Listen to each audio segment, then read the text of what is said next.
Okay. Hi, friends. Hello. So we got some pseudo good news. So Jeremy and I were sitting by the beach today with the girls. We said goodbye to the Bruce family, who's flying out late tonight. Pretty sad. We're gonna miss them. We totally understand, though. We keep a close eye on their kids while they're away.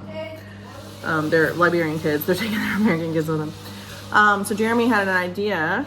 Jeremy, the negotiator, to ask the owners here if we could downgrade to a smaller room, because we hadn't seen all the rooms, we've seen some of the rooms, and see if we could get a little bit better deal. So the Tropicana starts at $200 a night for these bigger ones, especially during their main tourism season, which we're kind of coming out of because of the rainy season.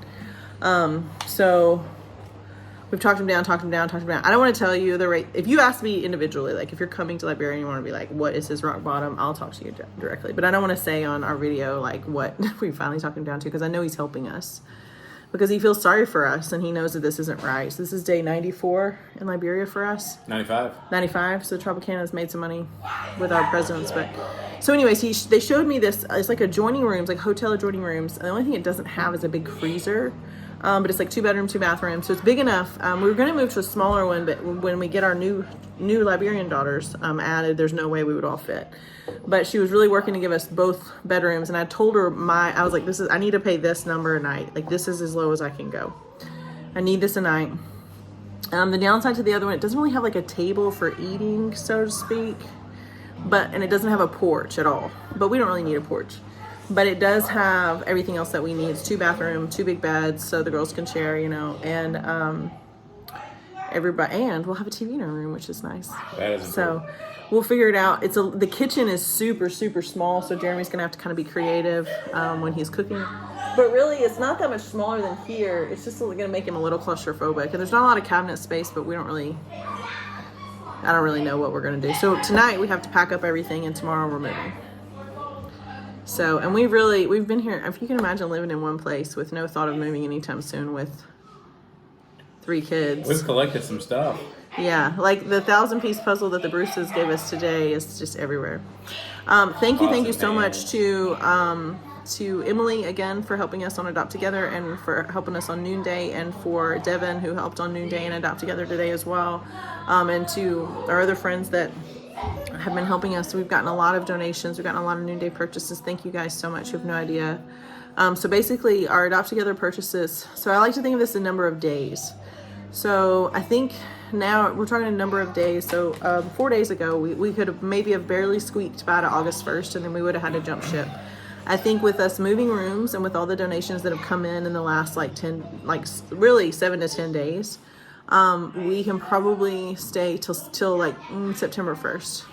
If we rent our house. If we rent our house. Yeah. So we're still in this, like, I was texting some of my close friends today. I'm like, we're definitely in this like Hail Mary situation of like, we know that there needs to be an adoptive parent American presence here. Like, we know that for sure, but we are struggling to make that happen.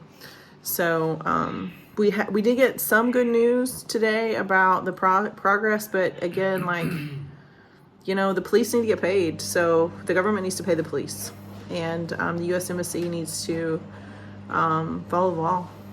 So there's just been a lot of lack of completion for our agency. We have heard that the other adoption agency has gotten fairly cleared, but there's like I think Sam used the word de facto, but there's just a complete hesitation on all adoptions right now, domestic or international, no matter what. But everything should go back to business as normal once our adoption agency is cleared. Ours is kind of the last one on the docket to be cleared. So 5 months later, people. Yeah. So tonight's video is going to be super short because we have to pack a lot. Because we have like all of our Liberian daughter stuff. We have stuff I've gone through most of the gifts. I have a gift still for Albert, but we've gone through most of the gifts to give people, like, the kids and with the clothes, extra clothes and stuff. Our kids are packing their stuff right now, so we have a lot to do. The only bad part about the new place is it doesn't have a washing machine, so we're gonna have to go back to hand washing, which that's just part of it. We're gonna have to hand wash. That's what we're gonna do. So tonight we're gonna pretty much wash everything that we own and go from there. So yeah. Anything else? Were you gonna play your guitar? It's here. Play it. Are you having? So So basically, Jeremy negotiated the possibility of the room, and then I went and looked at it myself. And then I was talking to Risa, one of the managers here, and she's like, "Let me show you a different one." So, and she's like, "Maybe an offer. What do you want to pay?" And I told her, and she was like, "Let's see what we can do." So we won't have a view anymore, but that's okay. But we'll still have the security and the.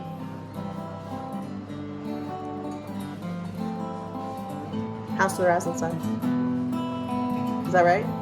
I got it. Nobody's playing Name That Tune, so I'm just gonna. Well, nobody's really playing, so. How do you feel about everything? Better or worse? Same? Indifferent? He's in a better mood. You guys can tell. He's in a better mood. So, what'd you ask me? I said, do you feel better, worse, the same? A little hopeful? I feel like we're scratching and clawing with everything we have to stay here as long as possible. And I don't know if we have any more We keep coming up with ideas. bullets to throw out there. We'll see. Hail Marys. Big things are we need to rent our house in the States, and we're saving money here on rent. So and the donations really help. The donations help a lot. Every like $20, $30 you throw our direction just buys us more time, you know? Like, so if you have extra money laying around, or if you want to do like a textile drive for us, like if you're in Tennessee and you want to do a textile drive for us yourself, fill the box, will come to your house and pick it up and credit our account for that and send me money.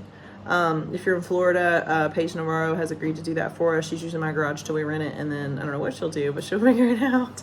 And then God bless Ben, our neighbor, 3 doors down. Ben said he'd give us a deal on our screen, so we were looking at like a $4,000 list of repairs to do, and now we're down to like $2,200. So Darlene, our nice property manager that we've reached out to, has been fantastic. She's going to want to list our house before we make the screen repairs and the outdoor repairs that we need to make, and just get it rented and then repair it before the renters move in.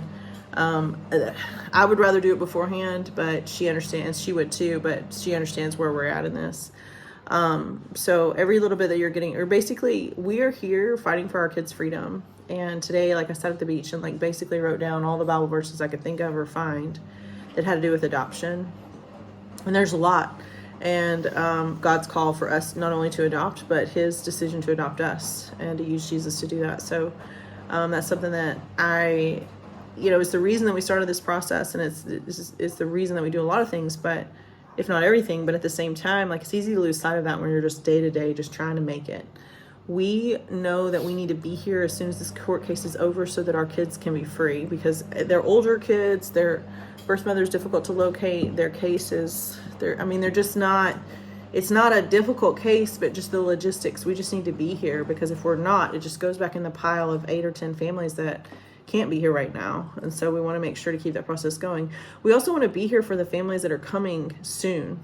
And we want to be able to be here for them when they get here. So if several families come at once, we want to be able to help them and guide them and teach living in Liberia the best way and the safest way. So we want to be able to greet them when they're here. Some of them have a lot of small children. I'm like thinking about them going to these court dates and these embassy dates with these like toddlers, and I'm like,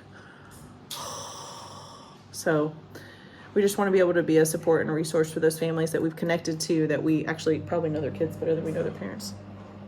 So, but yeah, I'm excited about moving to a different place. I'm excited about having some, there's no wiggle room in our budget, but at least we have some more time to advocate for our kids. So, anything else? Come on, people. So thank you guys. If you look in the description of this YouTube video, there's a place to shop Noonday. There's a place to give a tax-deductible donation to our adoption. If you have any questions or you want to email us or whatever, just comment there and we'll reach out to you. We can't thank you enough for the words of encouragement that we've received.